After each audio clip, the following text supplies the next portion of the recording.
जोहार दोस्तों, मैं उरांव सर आप लोगों को स्वागत करता हूं आज के झारखंड जीके क्लास में। आज का क्वेश्चन बहुत ही महत्वपूर्ण है जो आपके एग्जाम में 100% देखने को मिलेगा। तो समय को न गंवाते हुए चलिए पहला क्वेश्चन शुरू करते हैं। उससे पहले बता दें कि आज का जो क्लास है इसमें हम लोग झारखंड जीके के तहत झारखंड में जनजातीय आंदोलन को देखने वाले हैं। और आप सभी जानते हैं कि हमारा झारखंड जो है क्या है, आदिवासी बहुल राज्य है। और 2011 की जनगणना के अनुसार झारखंड में 32 जनजाति पाए जाते हैं। इस 32 जनजाति में से ही 8 को जो है आदिम जनजाति का दर्जा भी प्राप्त है। तो जिस प्रकार से झारखंड के प्रतियोगी परीक्षा में पास होने के लिए झारखंड के 32 जनजाति के बारे में पूरा जानना अति आवश्यक होता है, ठीक उसी प्रकार से जो है झारखंड में जनजातीय आंदोलन को भी पूरी तरह से समझ पाना अति आवश्यक होता है। ठीक है, लेकिन ये जो है जनजातीय आंदोलन बहुत सारे हुए हैं। जिस तरह से झारखंड में बहुत सारे जनजाति पाए जाते हैं उस प्रकार से बहुत सारे जनजातीय आंदोलन भी हुए हैं। लेकिन आज का जो क्लास है उसमें हम लोग किन किन जनजातीय आंदोलन को शामिल किए हैं उसको हम लिस्ट बना दिए हैं, ताकि आप लोग जो है देख पाइएगा कि आज के क्लास में हम लोग क्या देखने वाले हैं। तो आज हम लोग चेरो विद्रोह देखेंगे, भोक्ता विद्रोह, घटवाल विद्रोह, पहाड़िया विद्रोह, तमाड़ विद्रोह, तिलका आंदोलन, चेरो आंदोलन, हो विद्रोह। इसके अलावा हम लोग देखेंगे कोल विद्रोह, भूमिज विद्रोह, संथाल विद्रोह। मतलब आज का एक ही वो क्लास में हम लोग 11 जनजातीय विद्रोह के बारे में देखने वाले हैं। लेकिन इसके बावजूद भी बहुत सारे जो महत्वपूर्ण जनजातीय विद्रोह वह छूटने वाला है, तो उसको कल का क्लास में कर लेंगे। लेकिन देखना और जानना अति आवश्यक है। 2 दिन लगे तो भी हम लोग करेंगे, लेकिन कर करेंगे।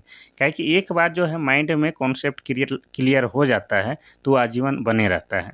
और आपको बता दें कि झारखंड में जो भी प्रतियोगी परीक्षा होता है सभी में ये काम आने वाला है। जैसे अभी आप लोग झारखंड उत्पाद सिपाही के एग्ज़ाम लिखिएगा, इसके बाद आप लोग झारखंड पुलिस क्षेत्रीय कार्यकर्ता और भी जो भी झारखंड प्रतियोगी परीक्षा होगा सब में ये सब पूछा जाएगा। ये सब बड़ा ही कॉमन क्वेश्चन है, यही सब आएगा। तो एक बार जो है आप लोग समय निकाल के किसी तरह से जो है समझ लीजिए।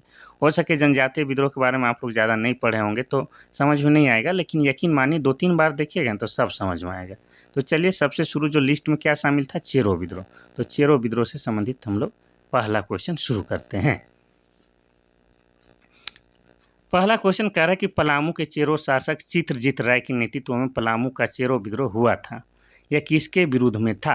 पहला है पलामू के राजगद्दी के दावेदार गोपाल राय के विरुद्ध में, दूसरा अंग्रेजों के विरुद्ध में, तीसरा गोपाल राय और अंग्रेजों के विरुद्ध में, चौथा इनमें से कोई नहीं। तो इसका सही उत्तर हो जाएगा ऑप्शन नंबर सी, गोपाल राय और अंग्रेज दोनों के विरुद्ध में था।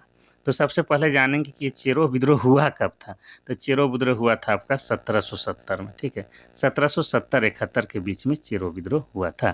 इसमें एक तरफ कौन थे, तो पलामू के चेरो शासक चित्रजीत राय और उनके दीवान जयनाथ सिंह थे। और दूसरे तरफ कौन थे, तो दूसरे तरफ पलामू के राजगद्दी के दावेदार गोपाल राय और अंग्रेज। इतना आप लोग समझिए। चलिए क्योंकि बहुत सारा क्वेश्चन है, लगभग 100 क्वेश्चन है, तो टाइम लगेगा तो ज़्यादा एक्सप्लेन नहीं करते हैं। क्वेश्चन नंबर 2 कहता है कि चेरो विद्रोह को दबाने के लिए किस अंग्रेज अधिकारी को भेजा गया था? पहला है कैप्टन जेकब केमक, दूसरा है कैप्टन फोर्बेस, तीसरा है गुडियार, चौथा है चार्ल्स मेटकाफ। तो इसका सही उत्तर हो जाएगा आपका option number A, captain Jacob केमक को भेजा गया था कि जाओ भाई चेरो विद्रोह को दबा दो। इतना याद रखना है। देखिए वास्तविकता देखा जाए तो यह पलामू की राजगद्दी पर अधिकार जमाने की लड़ाई थी।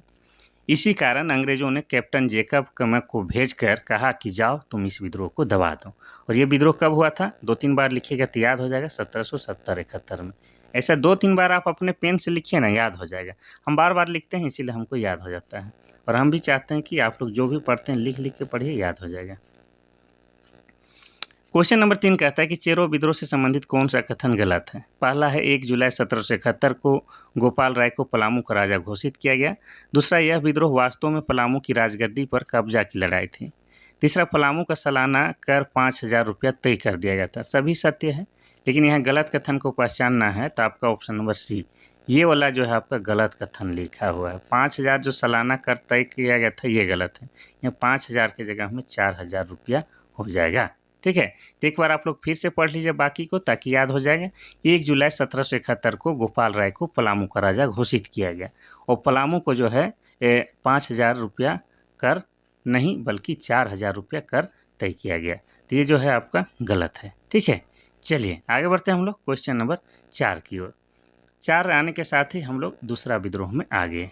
ये सब छोटा छोटा विद्रोह है तो थोड़ा थोड़ा सा ही जानना है, ज़्यादा डिटेल में टाइम वेस्ट नहीं करना है। एकदम छोटा विद्रोह है लेकिन इनसे भी संबंधित पूछता है तो हम लोग सबको देखेंगे। अब ये भोक्ता विद्रोह कब हुआ है? 1771 में हुआ है। अब इनसे संबंधित 2-4 क्वेश्चन हम लोग देख लेते हैं। पूछता है क्वेश्चन नंबर 4 कि भोक्ता विद्रोह का मुख्य कारण क्या था? पहला है चेरो विद्रोह में हार का बदला लेना, दूसरा कंपनी द्वारा जयनाथ सिंह को पलामू जिला छोड़ने का आदेश देना, और तीसरा ए और बी दोनों, चौथा इनमें से कोई नहीं। तो इसका सही उत्तर क्या हो जाएगा आपका? ऑप्शन नंबर बी, कंपनी द्वारा जयनाथ सिंह को पलामू जिला छोड़ने का आदेश देना, ये आपका भोक्ता विद्रोह का प्रमुख कारण था। इतना आपको याद रखना है, ठीक है। चलिए, तो ऑप्शन नंबर बी हो जाएगा। और भोक्ता विद्रोह कब हुआ था? तो 1771 में हुआ था, ये याद रखिएगा, ठीक है। चलिए, क्वेश्चन नंबर 5 कहता है कि भोक्ता विद्रोह के संबंध में कौन सा कथन गलत है? पहला है भोक्ता विद्रोह चेरो विद्रोह के समांतर शुरू हुआ था, दूसरा भोक्ता विद्रोह का मुख्य कारण कंपनी द्वारा पलामू छोड़ने का आदेश देना, तीसरा जयनाथ सिंह किला छोड़ने को तैयार नहीं था, चौथा सभी कथन सत्य है। लेकिन यहाँ पर जो है गलत कथन को पहचानना है तो आपका हो जाएगा कौन सा? ऑप्शन नंबर सी वाला जो है गलत है। अब कैसे गलत है तो आपको हम बता देते हैं, ठीक है, समझा देते हैं। ये वाला गलत है। तो देखिए, जयनाथ सिंह जो है पलामू किला छोड़ने को तैयार था किंतु कुछ शर्तों के साथ, लेकिन कंपनी जो है पलामू किला हथियाने पर एकदम आमादा थी, इसलिए अंग्रेजों ने जयनाथ सिंह द्वारा रखी गई शर्तों को अनुचित कहकर उन्हें मानने से इनकार कर दिया, ठीक है। तो ऑप्शन नंबर सी आपका गलत लिखा हुआ है। वह छोड़ने के लिए रेडी था, बस कुछ शर्तों को मनवाना चाहता था। क्वेश्चन नंबर 6 कहता है कि भोक्ता विद्रोह की शुरुआत किसके नेतृत्व में हुआ था? पहला है चित्रजीत राय, दूसरा है जयनाथ सिंह, तीसरा है मंगल सिंह, चौथा इनमें से कोई नहीं। तो इसका सही आंसर क्या हो जाएगा? तो हम लोग कोई भी चीज़ को 2-3 बार लिखते हैं तो याद हो जाता है। तो भोक्ता विद्रोह जो है कब हुआ है? तो ये 1771 में हुआ है, ये क्लियर कर लीजिए, ठीक है। अब किसके नेतृत्व में हुआ है? तो ये हुआ है आपका ऑप्शन नंबर बी, जयनाथ सिंह के नेतृत्व में हुआ था। और ये जयनाथ सिंह कौन था आप जानते हैं? ये चित्रजीत राय का दीवान है। किनका? तो चेरो शासक जो चित्रजीत राय हैं उन्हीं के दीवान हैं, और उन्हीं के नेतृत्व में 1771 में आपका भोक्ता विद्रोह का शुरुआत हुआ था, ठीक है। चलिए, आगे बढ़ते हैं क्वेश्चन नंबर 7 की ओर। उससे पहले जो है कुछ बात बताना चाहते हैं। जैसे आप लोग जो है जनजातीय विद्रोह के नाम पर 2-4 गो जो ज़्यादा पॉपुलर हो वो वाला पढ़े होंगे। जैसे कोल विद्रोह पढ़े होंगे, भूमिज विद्रोह, संथाल विद्रोह, और यही सब 2-4 गो विद्रोह पढ़े होंगे तो आप लोग को लगता है कि जनजातीय विद्रोह को हम पढ़ चुके हैं। लेकिन इतना सारा जनजातीय विद्रोह हुआ है कि कहिए नहीं, बहुत ज़्यादा हुआ है। और छोटा-छोटा जो जनजातीय विद्रोह हुआ है उसके बारे में पढ़े नहीं हैं। तो हम छोटा वाला जनजातीय विद्रोह शुरू कर रहे हैं तो आपको थोड़ा कठिन लगने लगा है, लेकिन घबराना नहीं है। 2-3 बार वीडियो देखिएगा ना, सब आसान हो जाएगा। क्वेश्चन नंबर 7 कहता है कि भोक्ता विद्रोह को दबाने के लिए किस अंग्रेज अधिकारी को भेजा गया था? पहला है मॉर्गन, दूसरा है लेफ्टिनेंट नन, तीसरा है जैकब कैमक, चौथा इनमें से कोई नहीं। इसका सही उत्तर हो जाएगा आपका ऑप्शन नंबर सी, जैकब कैमक को भेजा गया था, ठीक है। तो भोक्ता विद्रोह के दमन के लिए कंपनी सरकार जो है अंग्रेज अधिकारी कैप्टन जैकब कैमक को भेजा था कि जाओ तुम भोक्ता विद्रोह को दबा दो, क्योंकि भोक्ता विद्रोह जो है 1771 में शुरू हो चुका है, ठीक है। किसके नेतृत्व में शुरू हो गया है? तो जयनाथ सिंह के नेतृत्व में शुरू हो गया है। और जयनाथ सिंह कौन थे? तो चित्रजीत राय के दीवान थे। इस तरह से आपको याद करना है। क्वेश्चन नंबर 8 कहता है कि भोक्ता विद्रोह को दबाने के लिए जैकब कैमक को किसकी सहायता मिली थी? पहला है जयमंगल सिंह, दूसरा है धीरज नारायण, तीसरा है नारायण सिंह, चौथा इनमें से सभी। तो इसका सही उत्तर हो जाएगा आपका ऑप्शन नंबर डी, इनमें से सभी लोगों का सहायता मिला था, ठीक है। दबाने कौन आया था? जैकब कैमक। और इसकी सहायता किसने की थी? ये तीनों के तीनों व्यक्ति थे। अब तीनों व्यक्ति कहाँ कहाँ से थे सब आपको बताते हैं, ध्यान से सुनिएगा। तो कैप्टन जैकब कैमक ने भोक्ता विद्रोह को दबाने में महत्वपूर्ण भूमिका निभाई थी, लेकिन वास्तव में जो है जैकब कैमक को पलामू के जयमंगल सिंह, ये पलामू के थे, पलामू के जयमंगल सिंह और कुंडा के धीरज नारायण और आपके सिरिस कुटुम्बा के नारायण सिंह का भी सहायता प्राप्त था, तभी जाके वह भोक्ता विद्रोह को दबाने में सफल हो। कौन? जैकब कैमक। क्वेश्चन नंबर 9 पहुंच गए और हम लोग अब देखेंगे घटवाल विद्रोह। और घटवाल विद्रोह कब हुआ था? तो 1772 से 73 के बीच। पहला क्वेश्चन कहता है कि कहाँ के घटवालों द्वारा किए गए विद्रोह को घटवाल विद्रोह कहा जाता है? पहला है रांची, दूसरा है रामगढ़, तीसरा लातेहार, चौथा है धनबाद। तो इसका सही उत्तर हो जाएगा आपका ऑप्शन नंबर बी, रामगढ़ के। इतना याद रखना है। अब आपको बता दें, रामगढ़ के बारे में पूछा है तो यहाँ पर जिला का कम ही जानकारी मिलेगा, तो जिला का मौका मिला है तो रामगढ़ जिला के बारे में आपको बता देते हैं। ठीक है, तो ये जो रामगढ़ है हमारा कब जिला बना है? 12 सितंबर को। 12 सितंबर 2007 को ये जिला बना है और झारखंड का ये 24वां जिला बना है और क्षेत्रफल की दृष्टि से देखा जाए तो यह जो है झारखंड का सबसे छोटा जिला है। इतना याद रखना है। साथ ही हम लोग ये याद रखेंगे कि अगर झारखंड के इतिहास की नज़रों से देखते हैं तो रामगढ़ राज्य की स्थापना कब तथा किसने की है? तो 1368 ईस्वी में जो है रामगढ़ राज्य की स्थापना हुई थी। किसने की थी? तो राजा बागदेव सिंह ने। ठीक है, राजा बागदेव सिंह के द्वारा जो है रामगढ़ राज्य की स्थापना की गई थी। ठीक है, तो रामगढ़ के घटवाल लोग जो विद्रोह किया गया था किए थे उसी को घटवाल विद्रोह के नाम से जाना जाता है। इसके अलावा रामगढ़ के बारे में हम लोग और क्या याद रख सकते हैं? तो रामगढ़ में ही आपका क्या हुआ था? तो रामगढ़ में ही 1940 में जो है आपका भारतीय राष्ट्रीय कांग्रेस का अधिवेशन हुआ था और कितने नंबर का? तो 53वां अधिवेशन हुआ था। तो ये सबको भी याद रखना है। ऐसे जो है आज जो है जिला की चर्चा कम मिलेगा, तो एक बार मौका मिला तो हम आप लोगों को बता दे रहे हैं। क्वेश्चन नंबर 10 कहता है कि घटवाल विद्रोह किस प्रकार का विद्रोह था? पहला है घटवाल को उनकी ज़मीनों की वापसी को लेकर विद्रोह था। दूसरा, जमींदारों और घाट वालों के पुलिस अधिकारों को लेकर विद्रोह था। तीसरा, यह विद्रोह अपने राजा के प्रति किए गए अंग्रेजों के दुर्व्यवहार का परिणाम था। चौथा, सभी के सभी कथन सत्य है। तो यहाँ पर जो है किस प्रकार का विद्रोह था? तो यहाँ हो जाएगा आपका ऑप्शन नंबर सी, ये वाला सही हो जाएगा। यह विद्रोह अपने राजा के प्रति किए गए अंग्रेजों के दुर्व्यवहार का परिणाम था। ठीक है, ये आपका ज़्यादा उत्तर सही है और यही सही होगा। इतना याद रखना है। तो ये जो घटवाल विद्रोह है कब हुआ है? तो घटवाल विद्रोह आपका 1772-73 में हुआ है और अंग्रेजों के विरुद्ध हजारीबाग के घटवालों के द्वारा किया गया था। वैसे हजारीबाग और रामगढ़ जो है पहले एक ही हिस्सा था, इसीलिए हजारीबाग और रामगढ़ कह रहे हैं तो कन्फ्यूज नहीं होना है। तो हजारीबाग के घटवालों के द्वारा किया गया था और यह विद्रोह अपने राजा यानी कि रामगढ़ के राजा नरेश मुकुंद सिंह के प्रति किए गए अंग्रेजों के दुर्व्यवहार का परिणाम स्वरूप था। इतना याद रखना है। रामगढ़ जो अलग जिला बना है हजारीबाग से ही अलग करके बनाया गया है, ये आपको याद होना चाहिए। क्वेश्चन नंबर 11 कहता है कि घटवाल विद्रोह से संबंधित कौन सा कथन सत्य है? पहला, रामगढ़ नरेश मुकुंद सिंह के राज पर उसके एक संबंधी तेज सिंह अपना अधिकार जताया। दूसरा, अंग्रेजों ने तेज सिंह का साथ दिया। तीसरा, घाट वालों, यहाँ साथ में इसको जॉइंट पढ़िएगा, घाट वालों को तेज सिंह को अपना राजा स्वीकार किया। घाट वालों ने तेज सिंह को अपना राजा स्वीकार करना पड़ा। और डी, सभी कथन सत्य है। तो इसका क्या हो जाएगा आपका? ऑप्शन नंबर डी, सभी के सभी कथन सत्य है। ठीक है, रामगढ़ नरेश मुकुंद सिंह के राज पर उसके एक संबंधी तेज सिंह अपना अधिकार जताया, ये भी सही बात है। अंग्रेजों ने तेज सिंह का साथ दिया, ये भी सही है।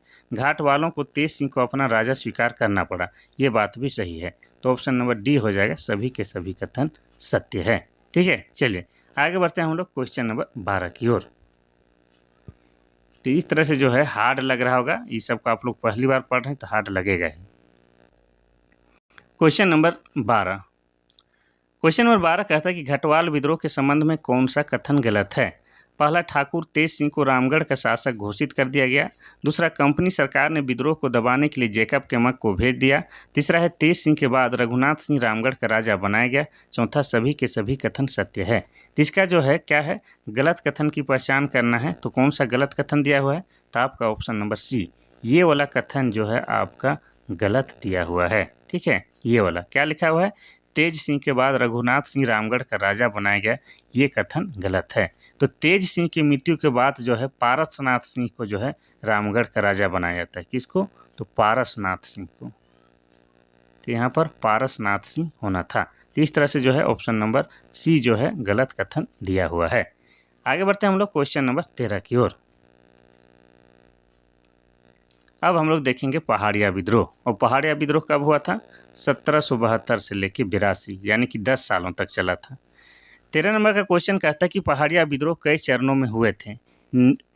निम्न में से कौन सा वर्ष था जिसमें पहाड़िया विद्रोह नहीं हुआ था? पहला है 1772, दूसरा है 1778, तीसरा है 1776 और चौथा है 1781-82। तो आपको बता दें ये पहाड़िया विद्रोह जो है अनेक चरणों में हुआ था। शायद हमको याद आ रहा था कि ये जो है 6 चरण में हुआ था। तो दिया गया डेट में से मैं यहाँ पर आपको पहचानना है कि कौन सा डेट में नहीं हुआ था। तो इसका सही उत्तर हो जाएगा आपका ऑप्शन नंबर सी, 1776 में जो है आपका पहाड़िया विद्रोह नहीं हुआ था। और कब कब हुआ था? तो आपका हुआ था 1772 में हुआ था, 1778 में हुआ था, 1779 में हुआ था और 1781-82 में हुआ था, लेकिन 1776 में आपका पहाड़िया विद्रोह नहीं हुआ है। ठीक है, चलिए आगे बढ़ते हैं हम लोग क्वेश्चन नंबर 14 की ओर।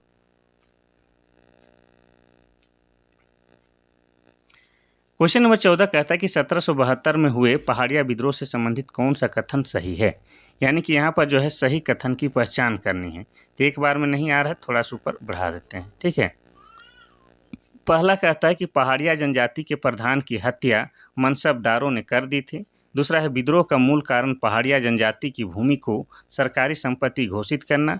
तीसरा है 1770 में भीषण अकाल पड़ा और भीषण अकाल ने पहाड़िया आदिवासियों को विद्रोही बना दिया। और चौथा ए और सी दोनों सही है। तो इसका सही उत्तर क्या हो जाएगा? तो इसका सही उत्तर हो जाएगा आपका ऑप्शन नंबर डी, ए और सी जो है दोनों सही है। पहला क्या है कि पहाड़िया जनजाति के प्रधान की हत्या मनसबदारों ने कर दी थी, ये एक कारण है। और दूसरा कारण क्या है? तो दूसरा कारण है 1770 में भीषण अकाल पड़ा था और अकाल के कारण जो है पहाड़िया आदिवासियों को विद्रोही बनना पड़ा था। ठीक है, चलिए तो ए और सी जो है दोनों कारण हो जाएगा। क्वेश्चन नंबर 15 कहता है कि 1772 में हुए पहाड़िया विद्रोह में कौन कौन से पहाड़िया नेता शहीद हो गए थे। पहला है सूर्य चंगरू सांवरिया, दूसरा है पाचंगे डोंबा, तीसरा है करिया पुलहर, चौथा इनमें सभी। तो इसका सही उत्तर हो जाएगा आपका ऑप्शन नंबर डी, इनमें सभी के सभी व्यक्ति जो है शहीद हो गए थे। तो 1772 के जो पहाड़िया विद्रोह हुआ था उसमें आपका सूर्य चंगरू सांवरिया हो गया, पाचंगे डोंबा हो गया, करिया फुलर हो गया, ये सभी के सभी जो है शहीद हो गए थे। इतना याद रखना है।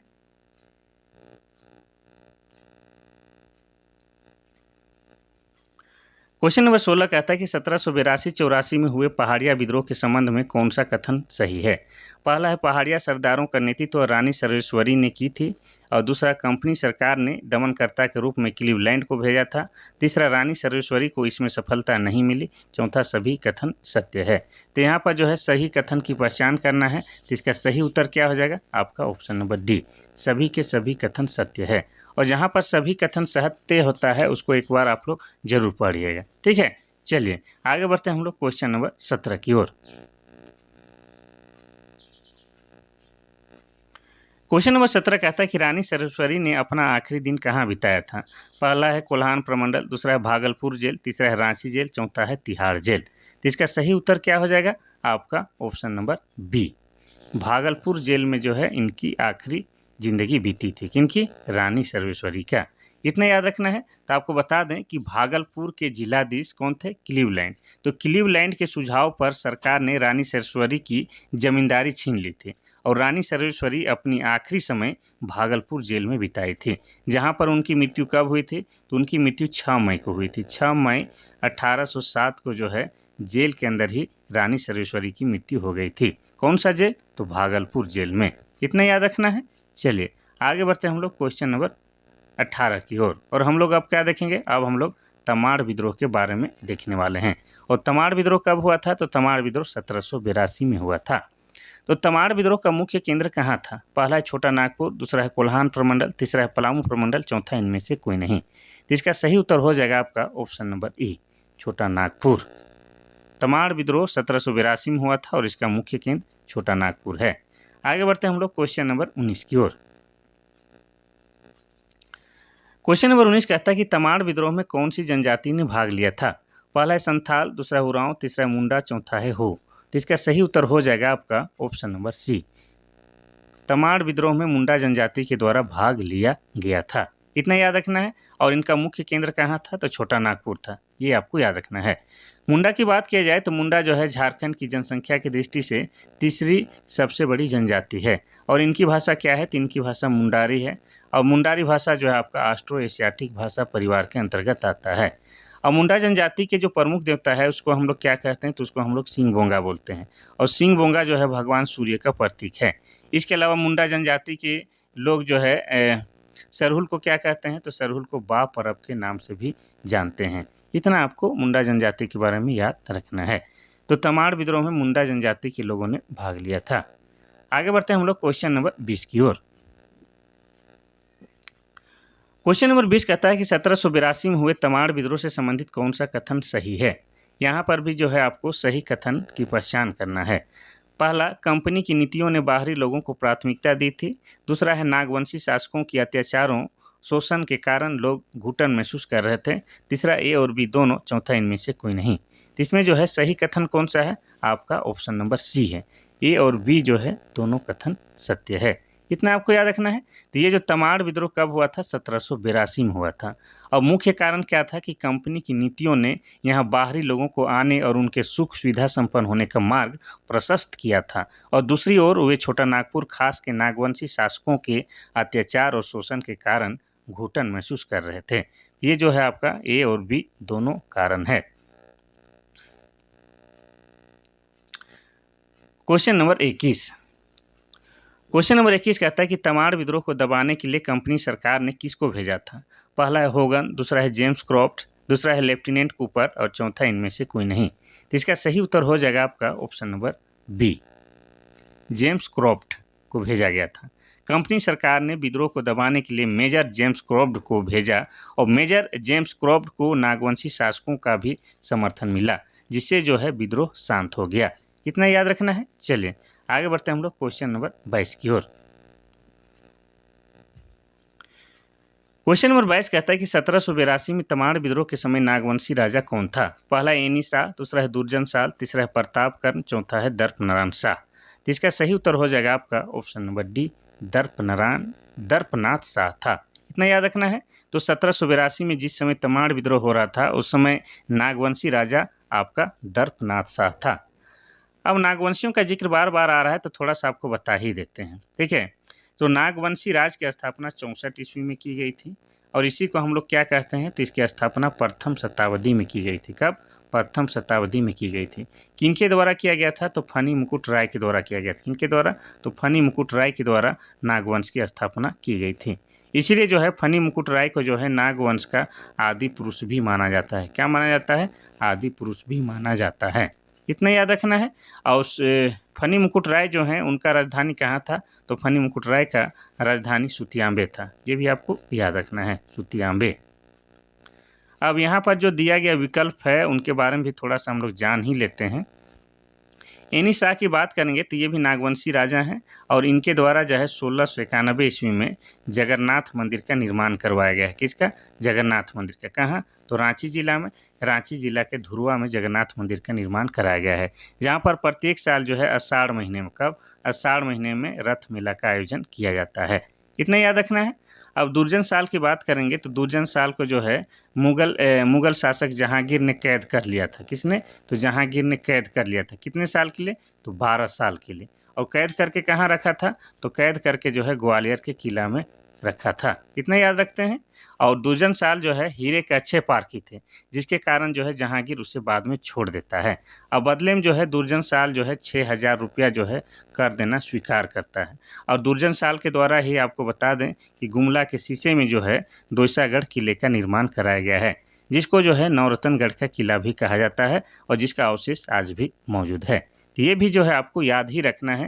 लेकिन आज जो है ज़्यादा क्वेश्चन को करना है, इसलिए हम डिटेल में नहीं बता रहे हैं। तो इसका जो है सही उत्तर दर्पनाथ शाह हो जाएगा। चलिए आगे बढ़ते हैं हम लोग क्वेश्चन नंबर 23 की ओर।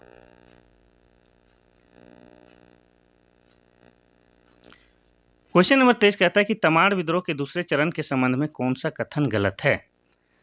पहला है, तमाड़ विद्रोह के दूसरे चरण की शुरुआत 1789 में हुई थी। दूसरा, इसका नेतृत्वकर्ता विष्णु मानकी और भोलानाथ सिंह थे।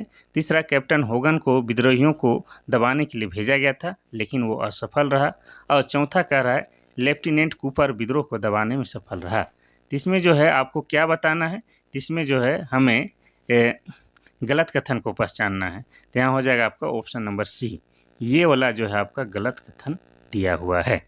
ठीक है, तमाड़ विद्रोह के दूसरे चरण की शुरुआत 1789 में हुई थी, ये सही बात है। इस चरण के नेतृत्वकर्ता विष्णु मानकी थे, ये भी सही बात है। और इस विद्रोह को दबाने के लिए कंपनी सरकार ने कैप्टन होगन को भेजा था लेकिन वो विद्रोह को दबाने में असफल रहा, ये भी सही बात है। लेकिन लेफ्टिनेंट कूपर इस विद्रोह को दमन करने में सफल रहा।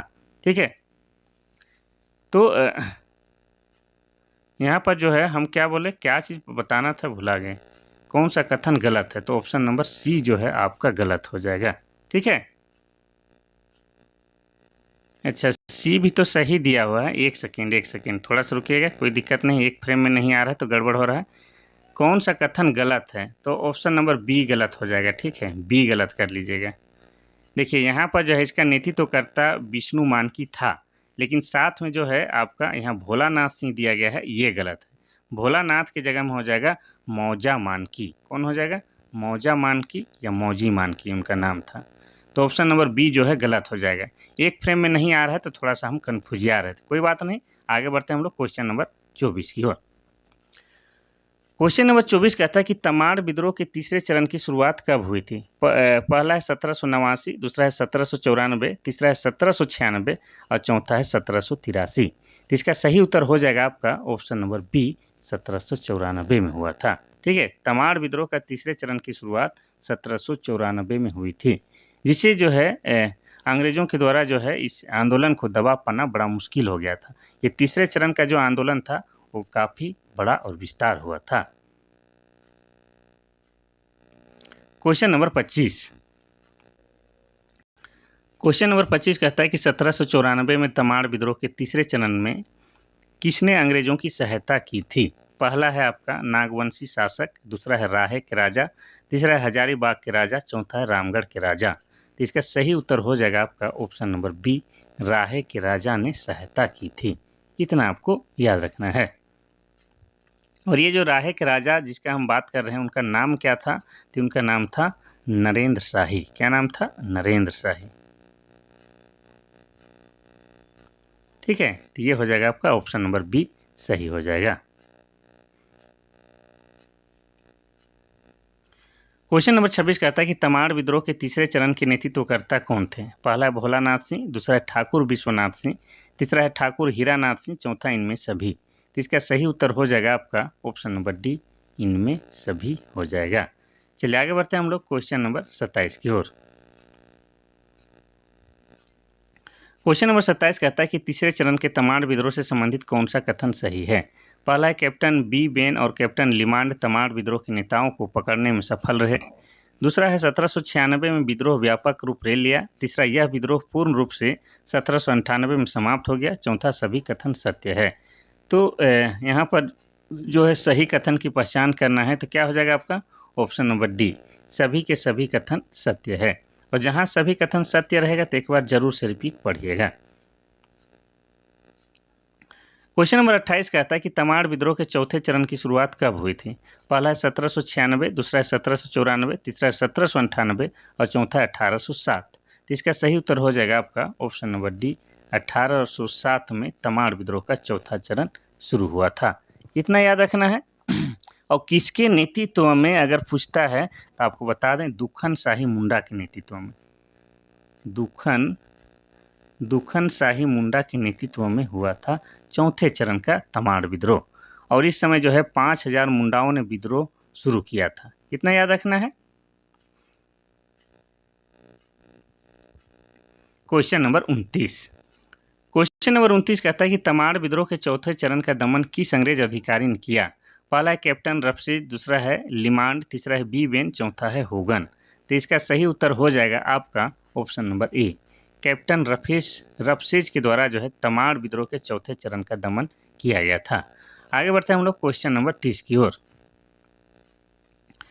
क्वेश्चन नंबर 30 कहता है कि पांचवें चरण के तमाड़ विद्रोह के संबंध में कौन सा कथन गलत है? यहाँ पर गलत कथन की पहचान करना है। पहला, इस विद्रोह का केंद्र तमाड़ था। दूसरा, इसका नेतृत्व बख्तर शाह ने किया था। और तीसरा, इस समय नागवंशी शासक गोविंदनाथ शाह था। चौथा, इनमें से कोई नहीं। तो यहाँ पर जो है गलत कथन की पहचान करना है तो ऑप्शन नंबर ए, ये वाला जो है आपका गलत हो जाएगा। इस विद्रोह का केंद्र तमाड़ था, ये वाला आपका गलत है। ठीक है। तो इसका केंद्र कहाँ था? तो इसका केंद्र था आपका नवागढ़। तो यहाँ पर तमाड़ की जगह में नवागढ़ हो जाएगा। इतना आपको याद रखना है। चलिए क्वेश्चन नंबर 30। क्वेश्चन नंबर 30 नहीं 31 क्या कहता है कि किस नागवंशी शासक के शिकायत पर तमाड़ विद्रोह के पांचवें चरण को दमन करने के लिए अंग्रेजों ने भेजा था? पहला है दुर्जन शाह, दूसरा है गोविंद शाह, तीसरा है एनी शाह, चौथा इनमें से कोई नहीं। तो इसका सही उत्तर हो जाएगा आपका option number B, Govind Shah. इसका हो जाएगा गोविंद शाह। इतना याद रखना है। आगे बढ़ते हैं हम लोग क्वेश्चन नंबर 32 की ओर। क्वेश्चन नंबर 32 कहता है कि तमाड़ विद्रोह के छठे चरण की शुरुआत कब हुई थी। देखिए, तमाड़ विद्रोह 6 चरण में हुआ था और छठा चरण क्या है, आपका आखिरी चरण है। ये भी आपको याद रखना है, ये आपका आखिरी चरण है, क्योंकि सिर्फ 6 चरण में तमाड़ विद्रोह हुए थे। तो तमाड़ विद्रोह के छठे चरण की शुरुआत कब हुई थी? पहला 1807, दूसरा 1798, तीसरा 1810 और चौथा 1819। तो इसका सही उत्तर हो जाएगा आपका ऑप्शन नंबर डी, 1819 में तमाड़ विद्रोह के छठा चरण शुरू हुआ था। और इस विद्रोह के प्रमुख नेता कौन थे? दौलत राम मुंडा, शंकर मानकी, मदरा मुंडा, टेपा मानकी, मुलकारी मुंडा, रत्नू मानकी, रुचि राय मुंडा, गानी राय मुंडा, ये सब आपके इस तमाड़ विद्रोह के छठे चरण के प्रमुख नेता थे। इतना याद रखना है। चलिए आगे बढ़ते हैं हम लोग क्वेश्चन नंबर 33 की ओर। क्वेश्चन नंबर 33 कहता है कि छठे चरण के तमाड़ विद्रोह का दमन किसने किया था? पहला है रफसेज, दूसरा है ए.जे. केल्विन, दूसरा है गोविंद शाही, चौथा इनमें सभी। तो इसका सही उत्तर क्या हो जाएगा आपका? ऑप्शन नंबर डी, इनमें से सभी हो जाएगा। जब विद्रोह 1819 में शुरू हुआ था तो यह चिंगारी आग की तरह फैल गया था। तब छोटा नागपुर खास के राजा गोविंद शाह भयभीत हुआ और विद्रोह को दबाने के लिए रफसेज से तत्काल सहायता की मांग की। तब रफसेज ने ए.जे. केल्विन के साथ मिलकर विद्रोहियों का दमन किया, लेकिन पूरी तरह यह विद्रोह 1820 में, कब? 1820 में रुदन मुंडा और 1821 में कोंता मुंडा को पकड़े जाने पर शांत हुआ।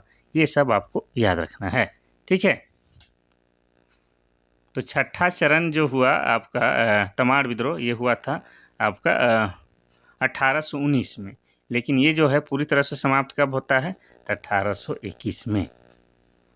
चलिए आगे बढ़ते हैं हम लोग क्वेश्चन नंबर 34 की ओर। और क्वेश्चन नंबर 34 के साथ ही हम लोग देखेंगे तिलका मांझी आंदोलन। तिलका मांझी के द्वारा जो शुरू किया गया था आंदोलन, उसको हम लोग तिलका मांझी आंदोलन कहते हैं। और तिलका मांझी आंदोलन का चरम उत्कर्ष 1783 से लेके 85 तक था। ये याद रखना है। देखिए, पहला क्वेश्चन तिलका मांझी आंदोलन से क्या कहता है, यानी कि 34 नंबर का, कि तिलका आंदोलन कब शुरू हुआ था। पहला है 1783, दूसरा है 1794 और तीसरा है 1796 और चौथा है 1802। तो इसका सही उत्तर हो जाएगा आपका ऑप्शन नंबर ए, 1783 में।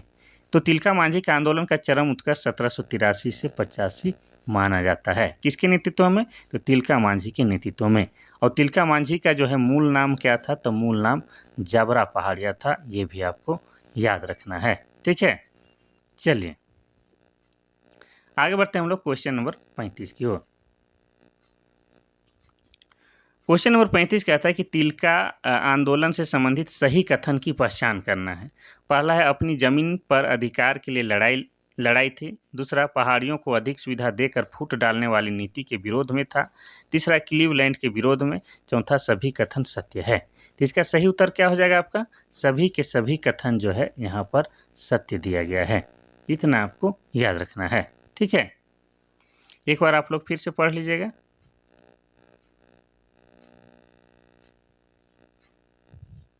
क्वेश्चन नंबर 36 कहता है कि तिलका आंदोलन से संबंधित कौन सा कथन गलत है।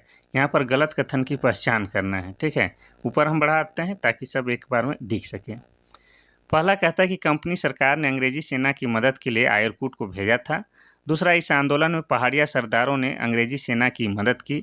तीसरा, तिलका मांझी भाग कर लोहरदगा के पहाड़ियों में जा छुपे थे। और चौथा, सभी कथन सत्य है। तो यहाँ पर क्या पहचानना है? तो यहाँ पर जो है गलत कथन की पहचान करना है। तो यहाँ पर कौन सा कथन गलत है?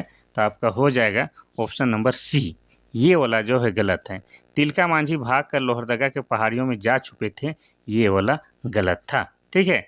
तिलका के द्वारा क्लीवलैंड को मार देने के बाद जो है ये कहाँ पर छुप गए थे? तो सुल्तानगंज की पहाड़ी में छुप गए थे। कहाँ? सुल्तानगंज। लोहरदगा ना होकर क्या हो जाएगा? सुल्तानगंज की पहाड़ी पर। अब तिलका मांझी के द्वारा क्लीवलैंड की हत्या कब की गई थी? तो 1784 में। उसके बाद जो है अंग्रेज लोग पकड़ने के लिए आए थे, तो ये कहाँ छुप गए थे? तो सुल्तानगंज की पहाड़ी में छुप गए थे, ठीक है। चलिए, और कैसे हत्या किया था क्लीवलैंड की? तो तीर मार के हत्या की थी। ये भी आपको याद रखना है। क्वेश्चन नंबर 37 कहता है कि तिलका आंदोलन की महत्वपूर्ण बात क्या थी। पहला है आपसी एकता बनाए रखने पर बल। दूसरा है लोगों की स्वाधीनता के प्रति जागरूकता, तीसरा है विद्रोह में सभी वर्ग की पूर्ण सहभागिता और चौथा सभी कथन सत्य है। तो इसका सही उत्तर क्या हो जाएगा आपका? ऑप्शन नंबर डी, सभी के सभी कथन जो है बिल्कुल सत्य है। ठीक है, चलिए आगे बढ़ते हैं हम लोग क्वेश्चन नंबर 38 की ओर। क्वेश्चन नंबर 38 कहता है कि भारतीय स्वाधीनता संग्राम के पहले विद्रोही शहीद कौन थे? पहला है बुद्धू भगत, दूसरा है तिलका मांझी, तीसरा है भागीरथ मांझी, चौथा है बिरसा मुंडा। तो इसका सही उत्तर हो जाएगा आपका option number B, Tilka Manjhi. और तिलका मांझी के द्वारा जो आंदोलन शुरू किया गया था उसको हम लोग तिलका मांझी आंदोलन कहते हैं। और तिलका मांझी आंदोलन का चरम उत्कर्ष हम लोग 1783 से लेके 85 मानते हैं। और आपको बता दें हैं कि 1784 में जो है तिलका मांझी के द्वारा जो है किसकी हत्या कर दी जाती है? तो अंग्रेज अधिकारी क्लीवलैंड की हत्या की जाती है। ठीक है, क्लीवलैंड की, क्या करके? तो तीर मार के। ये आपको याद रखना है। तो ऑप्शन नंबर बी यहाँ सही हो जाएगा। बुद्धू भगत का संबंध किससे है? तो कोल विद्रोह से संबंध है बुद्धू भगत का। और ये कोल विद्रोह हुआ था आपका 1831-32 में, इतना याद रखना है। भागीरथ मांझी का संबंध किससे है? तो खेरवार आंदोलन से। और खेरवार आंदोलन कब हुआ था? तो ये हुआ था 1874 में, इतना याद रखना है। और बिरसा मुंडा का संबंध किससे है? तो बिरसा मुंडा का संबंध जो है उलगुलान से है। किससे है? उलगुलान से। और उलगुलान का मतलब क्या होता है? तो उलगुलान का मतलब महान क्रांति या महान विद्रोह होता है। और उलगुलान का काल कब से कब तक माना जाता है? तो उलगुलान का काल जो है 1895 से लेके बिरसा मुंडा की मृत्यु यानी कि 1900 ईस्वी तक के काल को माना जाता है।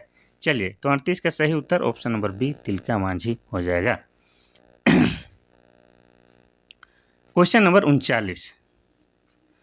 क्वेश्चन नंबर 39 कहता है कि तिलका मांझी को किस वृक्ष पर लटकाकर फांसी दी गई थी? पहला है बरगद, दूसरा है आम, तीसरा है नीम, चौथा है जामुन। तो इसका सही उत्तर हो जाएगा आपका ऑप्शन नंबर ए, बरगद के पेड़ पर। तो देखिए 1784 में जो है क्या होता है कि तिलका मांझी के द्वारा जो है अंग्रेज अधिकारी क्लीवलैंड की हत्या कर दी जाती है। अब अंग्रेज लोग जो है अंग्रेज की हत्या करने के बाद मानेंगे कहाँ? तो नहीं मानते हैं। तो क्या करते हैं कि 1785 में, ठीक है, 1785 में जो है तिलका मांझी को बरगद के पेड़ पर लटकाकर फांसी दे देते हैं। और कहाँ पर? तो भागलपुर में। कहाँ? भागलपुर में। और भागलपुर के जो है आज उस जगह को क्या कहते हैं? तो बाबा तिलका मांझी चौक के नाम से जानते हैं। तो बरगद के पेड़ पर जो है लटका कर 1785 में फांसी दे दी गई थी। किसको? तो तिलका मांझी को। ठीक है।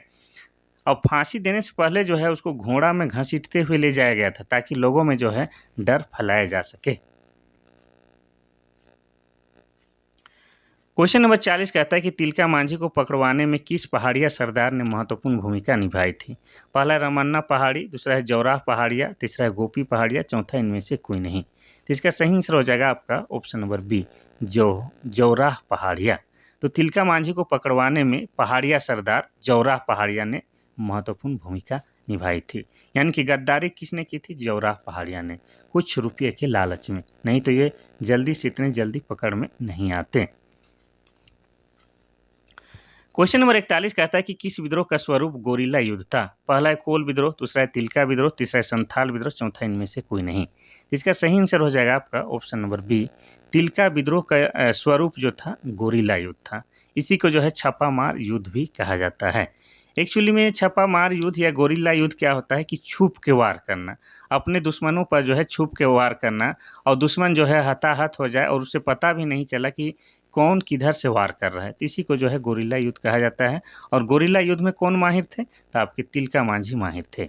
इतना याद रखना है। चलिए आगे बढ़ते हैं हम लोग क्वेश्चन नंबर 42 की ओर। उसी को छापा मार युद्ध भी कहते हैं। ठीक है। क्वेश्चन नंबर 42 कहता है कि किस महाविद्यालय के नाम तिलका मांझी विश्वविद्यालय रखा गया है? पहला है भागलपुर विश्वविद्यालय, दूसरा है रांची विश्वविद्यालय, तीसरा है कोल्हान विश्वविद्यालय, चौथा इनमें से कोई नहीं। तो इसका सही उत्तर हो जाएगा आपका ऑप्शन नंबर ए, भागलपुर विश्वविद्यालय का जो है नाम क्या रखा गया है? तो तिलका मांझी विश्वविद्यालय नाम रखा गया है। इतना आपको याद रखना है। और इसकी स्थापना कब हुई है? तो इसकी स्थापना जो है जल्दी से अभी याद नहीं आ रहा है, लेकिन इसका याद आ गया। किसका? रांची विश्वविद्यालय। तो रांची विश्वविद्यालय की स्थापना 12 जुलाई को हुई है। ठीक है, 12 जुलाई 1960 ईस्वी में हुआ है। आप लोग को जो है भागलपुर विश्वविद्यालय यानी कि तिलका मांझी विश्वविद्यालय और कोल्हान विश्वविद्यालय की स्थापना के बारे में बताना है। ठीक है, चलिए आगे बढ़ते हैं हम लोग क्वेश्चन नंबर 43 की ओर। 43 तो देखेंगे, लेकिन हम लोग को कौन सा आ गया है आंदोलन, तो चेरो आंदोलन देखेंगे। और चेरो आंदोलन कौन वाला, तो 1800 लेके 1819 वाला चेरो आंदोलन के बारे में हम लोग अभी देखने वाले हैं। तो चेरो आंदोलन की जो है शुरुआत कब हुई थी, पहला है 1754, दूसरा है 1798, तीसरा है 1800, चौथा है 1778। तो इसका सही उत्तर हो जाएगा आपका ऑप्शन नंबर सी। 1800 में आपका चेरो विद्रोह शुरुआत होता है। और कब तक ये होता है, तो चेरो विद्रोह होता है 1800 से लेके आपका 1802 तक। ये पहला चरण की बात कर रहे हैं। ये जो चेरो आंदोलन हुआ था, इसका जो है पहला चरण 1800 से लेके 1802 तक होता है। इतना याद रखना है। आगे बढ़ते हैं हम लोग क्वेश्चन नंबर 44 की ओर। क्वेश्चन नंबर 44 कहता है कि चेरो आंदोलन के नेतृत्वकर्ता कौन थे। पहला है भूषण सिंह, दूसरा है चूड़ामन राय, तीसरा है चित्रजीत राय, चौथा है भोलानाथ सिंह। तो इसका सही उत्तर हो जाएगा आपका ऑप्शन नंबर ए। भूषण सिंह के द्वारा चेरो आंदोलन का नेतृत्व किया गया था। ठीक है, और कब यह हुआ था, तो 1800 ईस्वी में हुआ था। ठीक है, चलिए आगे बढ़ते हैं हम लोग क्वेश्चन नंबर 45 की ओर। क्वेश्चन नंबर 45 कहता है कि चेरो आंदोलन से संबंधित गलत कथन को पहचानना है। यहाँ पर गलत कथन को जो है पहचानना है। ठीक है, पहला कहता है कि कंपनी सरकार ने इस आंदोलन को दबाने के लिए कर्नल जोन्स को भेजा था। दूसरा, यह आंदोलन भूखन सिंह को पकड़े जाने के बाद समाप्त हुआ। तीसरा, इस आंदोलन का नेतृत्वकर्ता भूखन सिंह को 1804 में फांसी दे दिया गया। और चौथा, सभी के सभी कथन सत्य है। तो यहाँ पर जो है कौन सा कथन गलत है, तो आपका ऑप्शन नंबर सी जो है, इस आंदोलन का नेतृत्वकर्ता भूखन सिंह को 1804 में फांसी दे दिया गया, ये कथन गलत है। ये 1804 ना होकर क्या हो जाता, 1802 में फांसी दे दिया गया था। ठीक है, चलिए तो 4 ना होकर 2 हो जाएगा। तो ऑप्शन नंबर सी जो है आपका गलत है। Question number 46। क्वेश्चन नंबर 46 कहता है कि 1817 में हुए चेरो विद्रोह के नेतृत्व किसने किया था। पहला है राम बख्श सिंह, दूसरा है शिव प्रसाद सिंह, तीसरा है ए और बी दोनों, चौथा इनमें से कोई नहीं। तो इसका सही उत्तर हो जाएगा आपका ऑप्शन नंबर सी। ठीक है, ए और बी दोनों हो जाएगा। ठीक है, राम बख्श सिंह और शिव प्रसाद सिंह के द्वारा 1817 में चेरो विद्रोह का नेतृत्व किया गया था। इतना याद रखना है। और राम बख्श सिंह कहाँ के रहने वाले थे, ये भी आपको बताते हैं। तो ये आपके चैनपुर के रहने वाले थे, चैनपुर के रहने वाले थे। और शिव प्रसाद सिंह कहाँ के रहने वाले थे, तो ये रंका के रहने वाले थे। कहाँ, रंका के रहने वाले थे। ठीक है, चलिए क्वेश्चन नंबर 47। क्वेश्चन नंबर 47 कहता है कि किस वर्ष ईस्ट इंडिया कंपनी को पलामू को अपने सीधे शासन में लेना पड़ा। पहला है 1816, दूसरा है 1817, तीसरा है 1819, चौथा है 1820। तो इसका सही उत्तर हो जाएगा आपका ऑप्शन नंबर सी, 1819 में। तो 1817 का जो चेरो आंदोलन इतना उग्र था कि इसके नेतृत्वकर्ता राम बख्श सिंह और शिव प्रसाद सिंह को फांसी देने के बावजूद विद्रोह थम नहीं रहा था। मजबूर होकर 1819 में ईस्ट इंडिया कंपनी को पलामू को अपने सीधे शासन में लेना पड़ा था। ठीक है, चलिए अब पलामू की बात हुआ है तो पलामू अपना जिला बनाए कब, 1892 में। और पलामू में जो है मक्का का उत्पादन सबसे अधिक होता है। और आप जानते हैं कि झारखंड में धान के बाद दूसरा प्रमुख फसल मक्का है। इसके अलावा पलामू में जो है आपका तिलहन का उत्पादन सबसे अधिक होता है। इसके अलावा आपको ये भी पता होना चाहिए कि दलहन का उत्पादन सबसे अधिक होता है। फिर जौ का भी उत्पादन पलामू में सबसे अधिक होता है। इसके अलावा ग्रेफाइट का भी उत्पादन पलामू में सबसे अधिक होता है। ये याद रखना है। चलिए आगे बढ़ते हैं हम लोग क्वेश्चन नंबर 48। अब क्वेश्चन नंबर 48 आ गया, लेकिन कौन सा विद्रोह आ गया, तो हो विद्रोह। और हो विद्रोह कब हुआ था, तो 1800 ईस्वी से 1821 तक आपका हो विद्रोह हुआ था। इतना याद रखना है। चलिए अब हम लोग जो है हो विद्रोह से संबंधित क्वेश्चन देखते हैं। Question number 48। क्वेश्चन नंबर 48 कहता है कि हो लोगों के निवास स्थल को किस नाम से जाना जाता है। पहला है हो देशम, दूसरा है कोल्हान, तीसरा है हो जाति का देश, और चौथा इनमें सभी। तो इसका सही उत्तर हो जाएगा आपका ऑप्शन नंबर डी, इनमें सभी। ठीक है, तो देखिए हो लोगों के निवास स्थल को हो देशम भी कहा जाता है, या कोल्हान भी कहा जाता है, या आपका हो जाति का देश भी कहा जाता है। और हो की बात आया है तो आप जानते हैं कि झारखंड की ये चौथी सबसे बड़ी जनजाति है जनसंख्या के दृष्टि से। ठीक है, चलिए आगे बढ़ते हैं हम लोग क्वेश्चन नंबर 49 की ओर।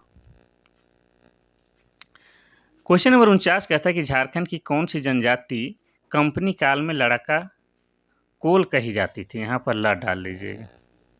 झारखंड की कौन सी जनजाति कंपनी काल में लड़ाका कोल कही जाती थी। पहला है उरांव, दूसरा है संथाल, तीसरा है हो, चौथा है मुंडा। तो इसका सही उत्तर हो जाएगा आपका ऑप्शन नंबर सी, हो जनजाति। ठीक है, तो हो जनजाति को ही लड़ाका कोल कहा जाता था।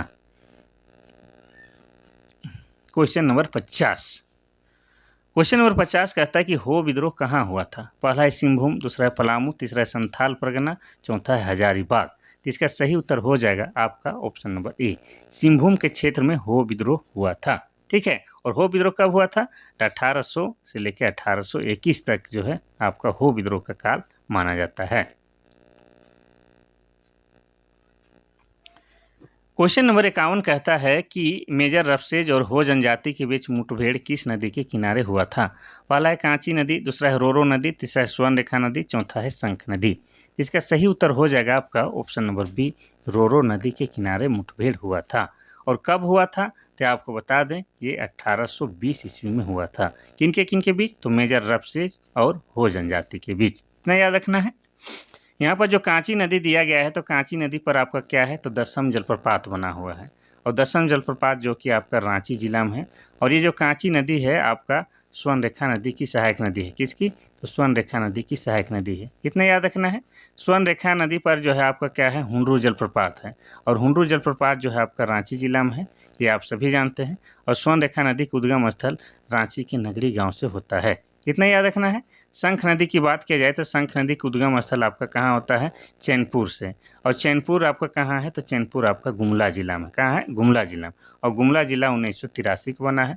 और शंख नदी पर ही आपका क्या है, तो सदनी घाघ है। तो ये भी आपको याद करना है। क्योंकि आज जो है हम विस्तार में नहीं बताएंगे, इसीलिए छोड़ दे रहे हैं। तो ऐसे ही उत्तर बताते हुए आगे बढ़ते हैं।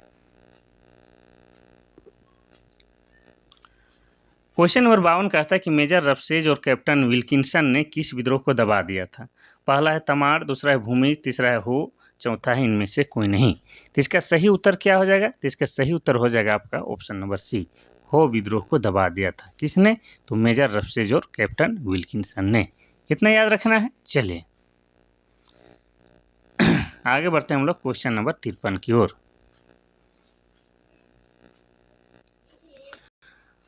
क्वेश्चन नंबर 53 कहता है कि पूर्ण रूप से हो देशम पर कंपनी सरकार का नियंत्रण कब स्थापित हुआ। पहला है 1765, दूसरा है 1857, तीसरा है 1837, चौथा है 1836। तो इसका सही उत्तर हो जाएगा आपका ऑप्शन नंबर सी, 1837 में। तो 1765 में कंपनी को दीवानी मिलने के बाद 72 वर्ष बाद 1837 ईस्वी में हो देशम पर कंपनी सरकार का नियंत्रण स्थापित हो सका। हो देशम किसको कहा जाता है? तो कोल्हान को कहा जाता है। यानी कि जहाँ पर जो हो जनजाति के लोग रहते हैं उसी जगह को हो देशम भी कहा जाता है, उसी को कोल्हान भी कहा जाता है। इतना आपको याद रखना है। तो 1837 में जो है पूरी तरह से उसको नियंत्रण में कर लिया गया। अब हम लोग देखेंगे क्वेश्चन नंबर 54 और साथ ही कौन सा आंदोलन देखेंगे, तो कोल विद्रोह। और कोल विद्रोह कब हुआ था? तो 1831-32 में हुआ था। किसके नेतृत्व में? तो बुधु उरांव के या बुधु भगत के नेतृत्व में हुआ था। ठीक है, चलिए पहला क्वेश्चन हम लोग देखते हैं, यानी कि 54 नंबर का। 54 नंबर का क्वेश्चन कहता है कि झारखंड का पहला सुसंगठित और व्यापक जनजातीय विद्रोह कौन सा है। पहला है भूमिज आंदोलन, दूसरा है बिरसा आंदोलन, तीसरा है तिलका आंदोलन, चौथा है कोल विद्रोह। तो इसका सही उत्तर हो जाएगा आपका ऑप्शन नंबर डी, कोल विद्रोह को जो है झारखंड का पहला सुसंगठित और व्यापक जनजातीय विद्रोह माना जाता है।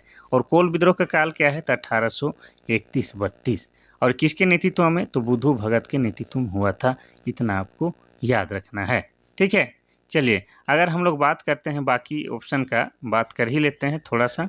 भूमिज आंदोलन कब हुआ था? तो 1832-33 में। ठीक है, किसके नेतृत्व में? तो गंगा नारायण सिंह के नेतृत्व में, गंगा नारायण सिंह के नेतृत्व में। इसीलिए जो है भूमिज आंदोलन को अंग्रेजों के द्वारा गंगा नारायण का हंगामा भी कहा गया था। बिरसा मुंडा के द्वारा जो आंदोलन शुरू किया गया था उसको हम लोग बिरसा मुंडा आंदोलन अर्थात उलगुलान भी कहते हैं। और उलगुलान का मतलब क्या हो जाता है? तो महान क्रांति होता है। क्या होता है? महान क्रांति या महान हलचल होता है। और उलगुलान का काल हम आपको बता चुके हैं, 1895 से लेके 1900 ईस्वी के जो है उलगुलान का काल माना जाता है। मच्छर तो और तंग करता है। और अगर बात करेंगे तिलका आंदोलन का, तो अभी थोड़ा देर पहले ही बात किए हैं। तो आगे बढ़ते हैं हम लोग क्वेश्चन नंबर 55 की ओर। क्वेश्चन नंबर 55 कहता है कि कोल विद्रोह में किन किन जनजातियों ने भाग लिया था। पहला है कोल, दूसरा है मुंडा, तीसरा है हो, चौथा है बी और सी दोनों। इसका सही उत्तर हो जाएगा आपका ऑप्शन नंबर डी, बी और सी दोनों। अर्थात मुंडा जनजाति और हो जनजाति दोनों भाग लिए थे कोल विद्रोह में। इतना याद रखना है। चलिए आगे बढ़ते हैं हम लोग क्वेश्चन नंबर 56 की ओर। क्वेश्चन नंबर 56 कहता है कि झारखंड में कोल विद्रोह का शुरुआत कब हुआ था। पहला 1820-21 में, दूसरा है 1800-1805, दूसरा 1831-32 और तीसरा 1855-56। तो इसका सही उत्तर हो जाएगा आपका ऑप्शन नंबर सी, 1831-32 में जो है कोल विद्रोह का शुरुआत बुधु भगत के नेतृत्व में हुआ था। किसके नेतृत्व में? तो बुधु भगत के नेतृत्व में हुआ था। ये भी आपको याद रखना है। ठीक है, चलिए 1855-56 में क्या हुआ था? तो ये आपका संथाल विद्रोह हुआ था। क्या हुआ था? संथाल विद्रोह। और 1820-21 में क्या हुआ था? तो आपका हुआ था हो विद्रोह। ये भी याद रखना है।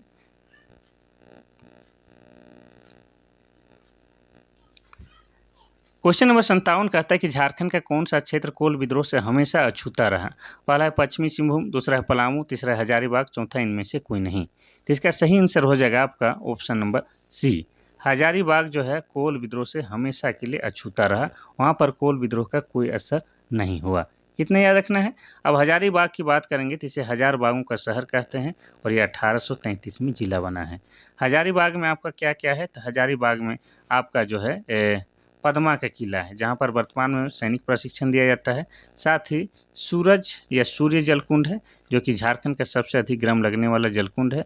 यहाँ का तापमान 88 डिग्री सेल्सियस रहता है और ऐसी मान्यता है कि यहाँ पर स्नान करने से त्वचा संबंधी सारा रोग दुख दूर हो जाता है। इसके अलावा यहाँ पर क्या है? तो यहाँ पर जो है इस्को की गुफाएं हैं, साथ ही यहाँ पर जो है बरसो पानी गुफा है। ये सब आपको याद रखना है, क्योंकि आज जो है बहुत लंबा क्लास चलेगा, तो ज़्यादा डिटेल में नहीं बताना है। क्वेश्चन नंबर 58 कहता है कि किस विद्रोह के परिणाम स्वरूप 1834 में दक्षिण पश्चिम सीमांत एजेंसी नाम से एक प्रशासनिक इकाई गठन किया गया था। पहला है कोल विद्रोह, दूसरा है हो विद्रोह, तीसरा है बिरसा आंदोलन, चौथा है टाना भगत आंदोलन। तो इसका सही उत्तर हो जाएगा आपका ऑप्शन नंबर ए, कोल विद्रोह के परिणाम स्वरूप ही 1834 में दक्षिण पश्चिमी सीमांत एजेंसी नामक एक प्रशासनिक इकाई का गठन किया गया था। इतना याद रखना है। चलिए आगे बढ़ते हैं हम लोग क्वेश्चन नंबर 59 की ओर। क्वेश्चन नंबर 59 कहता है कि कोल विद्रोह का क्या कारण था। पहला है भूमि संबंधी असंतोष, दूसरा है जमींदारों जागीरदारों द्वारा उत्पीड़न और शोषण, तीसरा है अंग्रेजों की दखल अंदाजी, चौथा इनमें सभी। तो इसका सही उत्तर क्या हो जाएगा? ऑप्शन नंबर डी, इनमें जो है सभी के सभी कारण थे। देखिए कोई भी आंदोलन या कोई भी विद्रोह के पीछे जो है एक कारण जिम्मेवार नहीं होता है, उसके पीछे जो है बहुत सारे कारण जिम्मेवार होते हैं। इसी प्रकार से यहाँ हो जाएगा ऑप्शन नंबर डी, इनमें सभी के सभी। आगे बढ़ते हैं हम लोग क्वेश्चन नंबर 60 की ओर।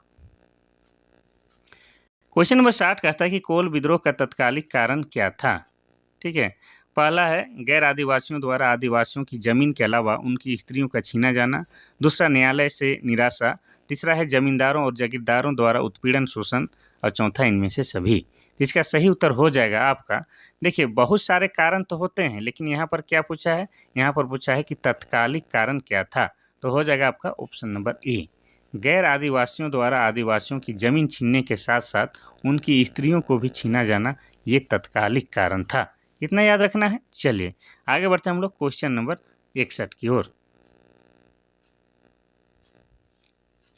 क्वेश्चन नंबर 61 कहता है कि छोटा नागपुर में 1824 में हंडिया पर कौन सा कर लगाया गया था। पहला है पतचुई, दूसरा है लुंगी, तीसरा है शराबी, चौथा है सोहराय। तो इसका सही उत्तर हो जाएगा आपका ऑप्शन नंबर ए, पतचुई टैक्स लगाया गया था। और आप सभी जानते हैं कि ये जो हंडिया क्या है, तो हंडिया जो है जिसको आदिवासी जो है अपने सभी संस्कृति में पूजा पाठ से लेकर जितना भी इनका विधि विधान होता है, रस्म रिवाज, सब में प्रयोग करते हैं। किसका? हंडिया का, जो कि चावल को जो है सड़ा या गलाकर बनाए जाने वाला एक पेय पदार्थ है। ये थोड़ा सा नशीला भी होता है। तो इन पर जो है अंग्रेज़ों के द्वारा जो है पतचुई टैक्स लगा दिया गया था कि जो हंडिया बनाएगा या सेवन करेगा उसको पतचुई नामक टैक्स दिया जाएगा। और ये कब लगाया गया था? तो 1824 में। ठीक है, इतना याद रखना है। चलिए आगे बढ़ते हैं हम लोग क्वेश्चन नंबर 62 की ओर। क्वेश्चन नंबर 62 कहता है कि आबकारी कर को कब समाप्त कर दिया गया। पहला 1824, दूसरा 1825, तीसरा 1826 और चौथा 1827। तो इसका सही उत्तर हो जाएगा आपका ऑप्शन नंबर सी 1826 में। ये जो आबकारी कर नीति जो है ये कब लाया गया था, तो 1824 में लाया गया था और इसको समाप्त किया गया है कब, तो 1826 में इसे समाप्त कर दिया गया है। ठीक है, चलिए आगे बढ़ते हैं हम लोग क्वेश्चन नंबर 63 की ओर। क्वेश्चन नंबर 63 करता है कि कोल विद्रोह का शुरुआत किस स्थान से हुआ था। पहला है तमाड़ के लंगा गांव, दूसरा है नगड़ी, तीसरा है रोहिणी, चौथा है सिलागांव। तो इसका सही उत्तर हो जाएगा आपका ऑप्शन नंबर ए, तमाड़ के लंगा गांव से शुरू हुआ था। कहीं पर जो है लंका गांव भी देता है। ठीक है, तो जो आपको जो है लिखा मिलेगा लंगा या लंका, तो इसी को सही मार दीजिएगा। तो कोल विद्रोह हुआ था आपका 1831-32 में और ये शुरुआत कहाँ से हुआ था, तो तमाड़ के लंगा गांव से हुआ था। और ये तमाड़ कहाँ है, तो तमाड़ जो है आपका रांची जिला के अंतर्गत आता है और तमाड़ में ही आपका क्या है, देवड़ी मंदिर है, माँ दुर्गा की 16 भुजा वाला मंदिर। तो ये कहाँ है, तमाड़ में ही है, इतना याद रखना है। नगड़ी की बात करेंगे तो ये भी कहाँ है, तो ये आपका रांची जिला में है और रांची नगड़ी से जो है आपका स्वर्णरेखा नदी का उद्गम स्थल होता है। ठीक है, रोहिणी कहाँ है, तो रोहिणी गांव जो है आपका देवघर जिला में है और रोहिणी गांव में ही सबसे पहले जो है 1857 की क्रांति की शुरुआत हुई थी। कब हुई थी, तो 12 जून 1857 को, इतना याद रखना है। सिलागांव की बात करेंगे तो सिलागांव में जो है किनका जन्म हुआ है, तो बुधु भगत का जन्म हुआ है। किनका, बुधु भगत का जन्म सिलागांव में हुआ है। कब हुआ है, तो 1792 ईस्वी में, इतना याद रखना है। और बुधु भगत कौन है, तो कोल विद्रोह के नेतृत्व करता है, इतना याद रखना है। चलिए आगे बढ़ते हैं हम लोग क्वेश्चन नंबर 64 की ओर। क्वेश्चन नंबर 64 कहता है कि कोल विद्रोह के नेतृत्व किसने किया था। पहला है सिंगराय मानकी, दूसरा है सुरगा मुंडा, तीसरा है बुधु भगत, चौथा इनमें से सभी। तो इसका सही उत्तर क्या हो जाएगा आपका ऑप्शन नंबर डी, इनमें से सभी। मुख्य नेतृत्वकर्ता बुधु भगत थे, इसमें कोई डाउट नहीं है, लेकिन सिंगराय मानकी और सुरगा मुंडा भी कोल विद्रोह के नेतृत्वकर्ता थे। ठीक है, चलिए आगे बढ़ते हैं हम लोग क्वेश्चन नंबर 65 की ओर। क्वेश्चन नंबर 65 कहता है कि कोल विद्रोह का युद्ध का सूचक क्या था। पहला है भाला, दूसरा है कुल्हाड़ी, तीसरा है तीर, चौथा है पत्ता। तो इसका सही आंसर हो जाएगा आपका ऑप्शन नंबर सी, तीर था। तो कोल विद्रोह कब शुरू हुआ था, तो दिसंबर माह में, दिसंबर माह के 1831 में शुरू हुआ था और जंगल की आग की तरफ फैलता गया। इसका कारण था यूरोपीय धर्म युद्ध, क्रूस की तरह जो है युद्ध सूचक तीर को गांव-गांव घुमाया गया और अधिक से अधिक आदिवासी को शामिल करने का प्रयास किया गया, जिसके कारण जो है यह जंगल की आग की तरह फैल गया। ठीक है, चलिए आगे बढ़ते हैं हम लोग क्वेश्चन नंबर 66 की ओर। क्वेश्चन नंबर 66 कहता है कि मानभूम में कोल विद्रोह का दमन किस अंग्रेज अधिकारी ने किया। पहला विल्किंसन, दूसरा है HP रसेल, तीसरा है मैकडोनाल्ड, चौथा इनमें से कोई नहीं। तो इसका सही उत्तर हो जाएगा आपका option number B, HP Russell के द्वारा किया गया। कहाँ पर, मानभूम में। ठीक है, और मानभूम में उस समय जो है ये HP रसेल क्या थे, HP रसेल जो है उस समय जिला मजिस्ट्रेट थे। क्या थे, जिला मजिस्ट्रेट थे।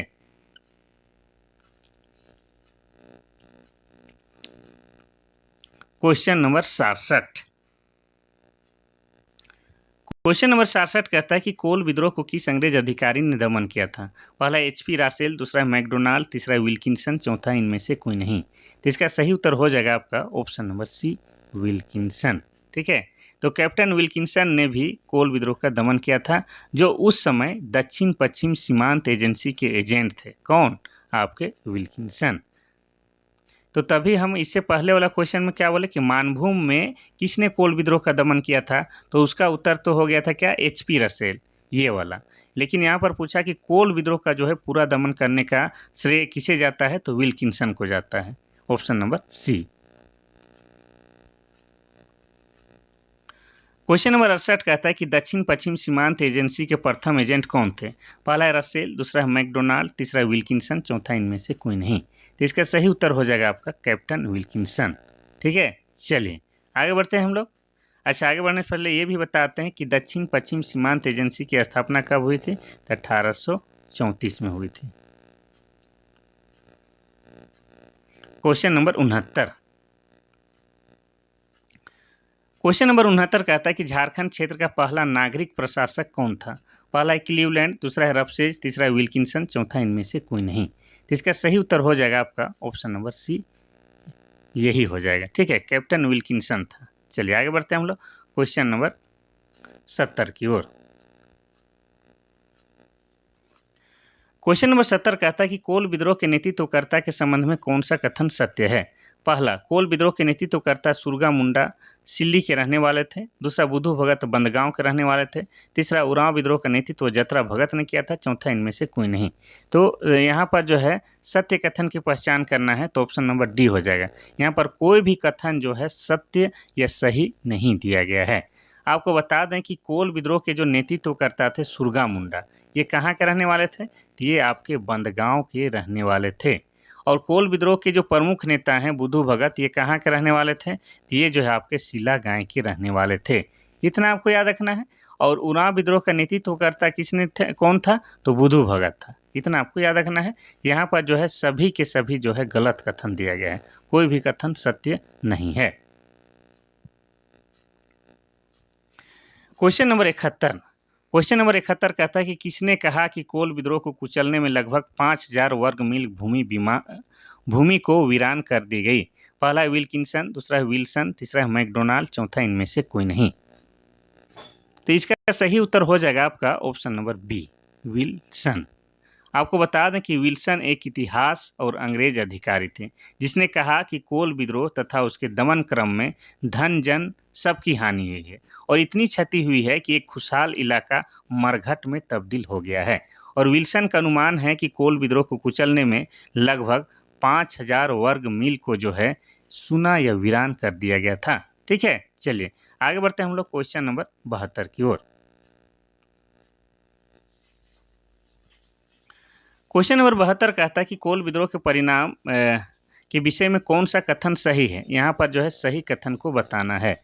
पहला, जमींदारी घटवाली व्यवस्था की पुनर्स्थापना। दूसरा है अस्थायी पुलिस चौकियाँ की स्थापना और पुलिस बल में बढ़ोतरी। तीसरा है दक्षिण पश्चिम सीमांत एजेंसी का स्थापना। चौथा, सभी के सभी कथन सत्य है। इसमें आपका क्या हो जाएगा? ऑप्शन नंबर डी हो जाएगा। ठीक है, यहाँ पर जो है सभी के सभी कथन सत्य है। ठीक है, कोल विद्रोह का अनेक परिणाम हुए जिसमें अपार धन की क्षति भी हुई, अस्थायी पुलिस चौकियां की स्थापना से पुलिस बल में वृद्धि भी हुआ, जमींदारी घटवाली व्यवस्था की पुनर्स्थापना और दक्षिण पश्चिम सीमांत एजेंसी की स्थापना भी आपका 1834 में होता है। यहाँ पर जो है दिया गया ऑप्शन में से सभी के सभी जो है सही हो जाएगा। Question number 73। क्वेश्चन नंबर 73 कहता है कि निम्न में से किसे राजा और दिलावर जंग की उपाधि से सम्मानित नहीं किया गया था। यानी कि यहाँ पर जो 3 व्यक्ति हैं जिन्हें सम्मानित किया गया था, एक को नहीं किया गया था और जिनको नहीं किया गया था वही पहचानना है। पहला है शेख अब्दुल्ला, दूसरा है रन बहादुर राय, तीसरा है खान बहादुर खान, चौथा है मोहम्मद अब्दुल्ला। तो इसका सही उत्तर क्या हो जाएगा आपका? Option number D, Mohammad Abdullah इसका सही उत्तर हो जाएगा। तो बता दें कि विद्रोह के दौरान कंपनी सरकार की सहायता करने वाले शेख अब्दुल्ला, ठीक है, अब्दुल्ला भी है, कहीं कहीं अबरुल्ला भी लिखा हुआ है, इसको और रन बहादुर राय और खान बहादुर राय को जो है राजा और दिलावर जंग की उपाधि से सम्मानित किया गया था। इतना याद रखना है। लेकिन मोहम्मद अब्दुल्ला को जो है ये पुरस्कार या ये सम्मान नहीं दिया गया था। ठीक है, चलिए आगे बढ़ते हैं हम लोग क्वेश्चन नंबर 74 की ओर। क्वेश्चन नंबर 74 कहता है कि विल्किंसन को लोग किस नाम से पुकारते थे। पहला है लाल बाग, दूसरा है किसुम साहब, तीसरा है लिविन साहब, चौथा इनमें से कोई नहीं। तो इसका सही उत्तर हो जाएगा आपका ऑप्शन नंबर बी, किसुम साहब। विल्किंसन को जो है गांव घर के लोग या आम जनता लोग किस नाम से पुकारते थे? तो किसुम साहब। ऐसा इसलिए कहते थे क्योंकि विल्किंसन कहना ना अंग्रेजी शब्द है, थोड़ा सा मुश्किल होता था, तो विल्किंसन को ही लोग क्या कहते थे? किसुम साहब, किसुम साहब कहने लगे। इतना आपको याद रखना है। ठीक है, और लिविन साहब किसको कहा जाता था? तो फादर लिवेंस को। ठीक है, फादर लिवेंस को क्या कहा जाता था? तो फादर लिवेंस को लिविन साहब कह के पुकारा जाता था। इतना याद रखना है। चलिए आगे बढ़ते हैं हम लोग क्वेश्चन नंबर 75 की ओर। क्वेश्चन नंबर 75 देखने से पहले हम लोग का क्या आ गया है? भूमिज विद्रोह। और भूमिज विद्रोह कब हुआ था? तो 1832-33 में हुआ था। किसके नेतृत्व में हुआ था? तो गंगा नारायण सिंह के नेतृत्व में हुआ था। इसीलिए जो है इस विद्रोह को जो है क्या कहा जाता है? तो गंगा नारायण का हंगामा भी कहा जाता है। इतना याद रखना है। चलिए देखते हैं हम लोग। क्वेश्चन नंबर 75 कहता है कि भूमिज विद्रोह कहाँ हुआ था। पहला है मानभूम, दूसरा है संथाल परगना, तीसरा है पलामू, चौथा है सिंहभूम। तो इसका सही उत्तर क्या हो जाएगा? सही उत्तर हो जाएगा ऑप्शन नंबर ए, मानभूम में आपका भूमिज विद्रोह हुआ था। ठीक है, और आपको बता दें ये भूमिज विद्रोह कब हुआ था? तो 1832-33 में हुआ था। किसके नेतृत्व में हुआ था? तो गंगा नारायण सिंह के नेतृत्व में हुआ था। इसीलिए जो है इस विद्रोह को गंगा नारायण का हंगामा भी कहा जाता है। ठीक है, आगे बढ़ते हैं हम लोग क्वेश्चन नंबर 76 की ओर। क्वेश्चन नंबर 76 कहता है कि भूमिज विद्रोह की नेतृत्व किसने किया था? पहला बुधू भगत, दूसरा गंगा नारायण सिंह, तीसरा जतरा भगत, चौथा है जयनाथ सिंह। इसका सही उत्तर हो जाएगा आपका option number B, Ganga Narayan Singh ने किया था। इतना याद रखना है। बुधू भगत के द्वारा जो है आपका 1831-32 में कोल विद्रोह का नेतृत्व किया गया था। जतरा भगत के द्वारा जो है 1914 में टना भगत आंदोलन का नेतृत्व किया गया था। इतना आपको याद रखना है। चलिए आगे बढ़ते हैं हम लोग क्वेश्चन नंबर 77 की ओर। क्वेश्चन नंबर 77 कहता है कि भूमिज विद्रोह के तत्कालिक कारण क्या था? कारण तो बहुत थे लेकिन तत्कालिक कारण पूछा है। पहला है जमींदारों की जमीन को कंपनी द्वारा हड़पना, दूसरा घटवालों द्वारा बढ़े हुए कर को ना चुकाना, तीसरा है 26 अप्रैल 1832 को बड़ा भूम राज के दीवान माधव सिंह की गंगा नारायण ने हत्या कर दी थी, चौथा इनमें सभी सही है। इसमें जो है तत्कालिक कारण बताना है तो क्या हो जाएगा आपका ऑप्शन नंबर सी, ये वाला हो जाएगा। 26 अप्रैल 1832 को बड़ा भूम राज्य के दीवान माधव सिंह की जो है गंगा नारायण ने हत्या कर दी थी, यही जो है सबसे बड़ा और तत्कालिक कारण है। ठीक है, भूमिज विद्रोह का। आगे बढ़ते हैं हम लोग क्वेश्चन नंबर 78 की ओर। क्वेश्चन नंबर 78 कहता है कि भूमिज विद्रोह के क्या परिणाम हुए? पहला है जंगल महल जिला को समाप्त कर दिया गया, दूसरा है मानभूम को जिला बनाया गया जिसका मुख्यालय मानभूम बाजार को बनाया गया, और तीसरा है ए और बी दोनों, चौथा इनमें से कोई नहीं। तो इसका सही उत्तर हो जाएगा आपका क्या ऑप्शन नंबर सी, ए और बी दोनों। भूमिज विद्रोह के जो परिणाम हुए ये दोनों के दोनों हुए, यानी कि ऑप्शन नंबर सी, ए और बी दोनों हो जाएगा। ठीक है, चलिए आगे बढ़ते हैं हम लोग क्वेश्चन नंबर 79 की ओर। 79 उससे पहले आ गया आपका क्या, संथाल विद्रोह आ गया। और संथाल विद्रोह कब हुआ था? तो 1855-56 में। इसी को जो है हुल विद्रोह भी कहा जाता है। क्या कहा जाता है? हुल विद्रोह कहा जाता है। और ये किसके नेतृत्व में हुआ था? तो 4 भाई थे, सिद्धू, कान्हू, चांद भैरव और इनकी 2 सगी बहन फूलो झानो, यानी कि 6 भाई बहनों के नेतृत्व में संथाल विद्रोह 1855-56 में हुआ था, जिसे हुल विद्रोह भी कहा जाता है। चलिए तो देखते हैं हम लोग संथाल विद्रोह कब हुआ था। संथाल विद्रोह 1831-32, दूसरा है 1855-56, तीसरा है 1832-33 और चौथा है 1914। तो इसका सही आंसर हो जाएगा आपका ऑप्शन नंबर बी, 1855-56 में संथाल विद्रोह हुआ था। इसे हुल विद्रोह भी कहा जाता है। और हुल का जो है शाब्दिक अर्थ क्या होता है? तो हुल का शाब्दिक अर्थ क्रांति होता है। ये भी आपको याद रखना है। ठीक है, क्योंकि संथाल विद्रोही जो थे अपना जोश जुनून को बनाए रखने के लिए बीच बीच में हुल हुल का आवाज़ लगाते थे, इसीलिए इसको हुल विद्रोह भी कहा जाता है। और बाकी ऑप्शन की बात करेंगे तो यहाँ पर बहुत ही आसान ऑप्शन दिया गया है। 1831-32 में कोल विद्रोह हुआ था बुधू भगत के नेतृत्व में। 1832-33 में भूमिज विद्रोह हुआ था आपका गंगा नारायण सिंह के नेतृत्व में। 1914 में आपका टाना भगत आंदोलन हुआ था आपका जतरा भगत के नेतृत्व में। आगे बढ़ते हैं हम लोग क्वेश्चन नंबर 80 की ओर। क्वेश्चन नंबर 80 कहता है कि संथाल विद्रोह के संबंध में कौन सा कारण सही है?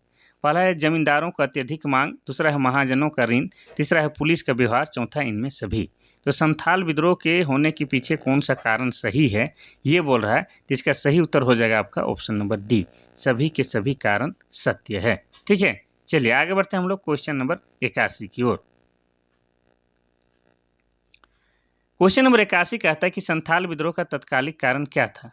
पहला है संथालों की स्त्रियों का इज्जत लूटना, दूसरा है बढ़ी हुई कर को ना चुकाना, तीसरा है सरकार द्वारा भागलपुर से वर्धमान के बीच रेल पटरी बिछाने के काम में संथालों से बेगारी करवाना, चौथा इनमें से सभी। तो इसका सही उत्तर हो जाएगा आपका ऑप्शन नंबर सी, ये वाला जो सही है। सरकार के द्वारा भागलपुर से वर्धमान के बीच रेल पटरी बिछाने के काम में संथालों से बेगारी करवाना। बेगारी मतलब क्या होता है जान रहे हैं? काम करवाना, लेकिन बदले में जो है काम के बदले में मजदूरी नहीं दिया जाना बेगारी कहलाता है। तो यही जो है क्या है आपका संथाल विद्रोह का तत्कालिक कारण था। इतना याद रखना है। वैसे यहाँ पर दिया गया कारण सभी कारण है, लेकिन तत्कालिक वाला आपका ऑप्शन नंबर सी हो जाएगा। क्वेश्चन नंबर 82 क्या कहता है कि 30 जून 1855 को भोगनाडीह में हुए सभा के संबंध में कौन सा कथन गलत है। यहाँ पर जो है गलत कथन की पहचान करना है। पहला, इस सभा में सिद्धू को राजा और कान्हू को मंत्री चुना गया। दूसरा, सभा में चांद को सेनापति और भैरव को प्रशासक चुना गया। इस सभा में करीब 400 गांव के 6000 संथाल जमा हुए थे। और ऑप्शन नंबर डी कहता है सभी के सभी कथन सत्य है। तो यहाँ पर जो है गलत कथन को पहचानना है, तो गलत कौन सा हो जाएगा आपका, ऑप्शन नंबर भैरव को प्रशासक चुना गया था, तो यहाँ हो जाएगा आपका, यहाँ जो है आपका ऑप्शन नंबर बी जो है गलत हो जाएगा। ठीक है, कैसे, देखिए इस सभा में सिद्धू को राजा और कान्हू को मंत्री चुना गया था, ये बिल्कुल सही है। लेकिन इस सभा में जो है चांद को प्रशासक चुना गया था और भैरव को सेनापति चुना गया था। यहाँ पर उल्टा दिया गया है, तो इसको आप लोग ठीक कर लीजिएगा। तो यही वाला जो है गलत कथन है और बाकी सब के सब सही कथन है। ठीक है, चलिए आगे बढ़ते हैं हम लोग क्वेश्चन नंबर 83 की ओर।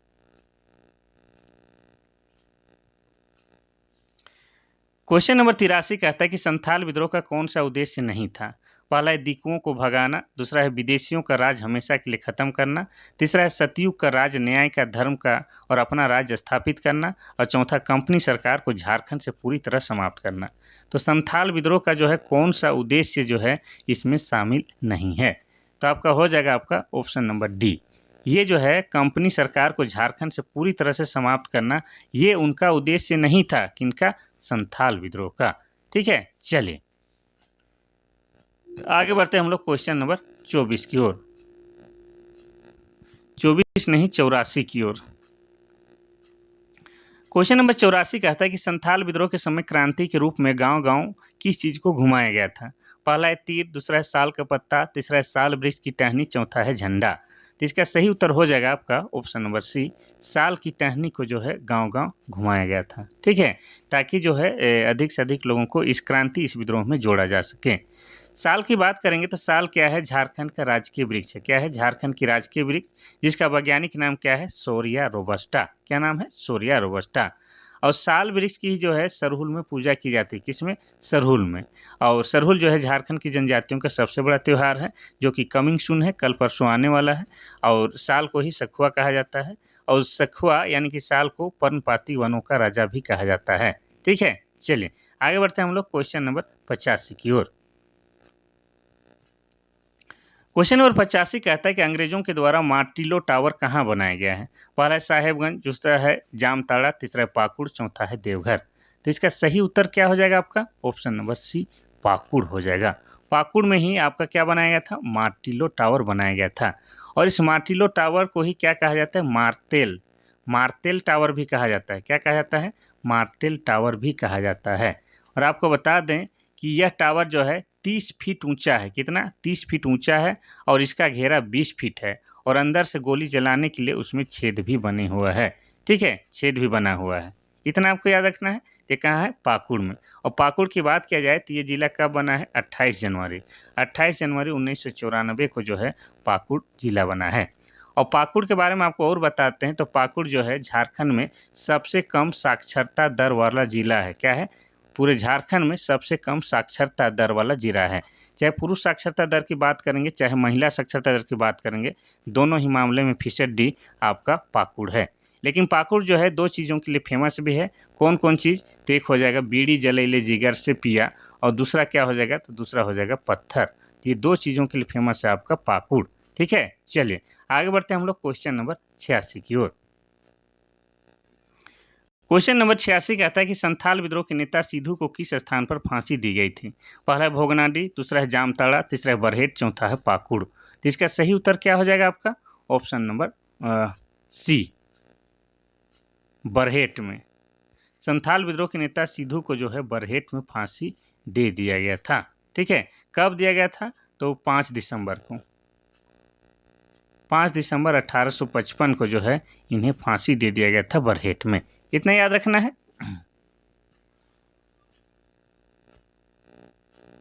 और बरहेट क्या है, हमारे माननीय मुख्यमंत्री हेमंत सोरेन का जो है विधानसभा क्षेत्र है, जो कि साहेबगंज जिला के अंतर्गत आता है। ठीक है, क्वेश्चन नंबर 87 कहता है कि किसने संथाल विद्रोह को मुठभेड़ की संज्ञा दी थी।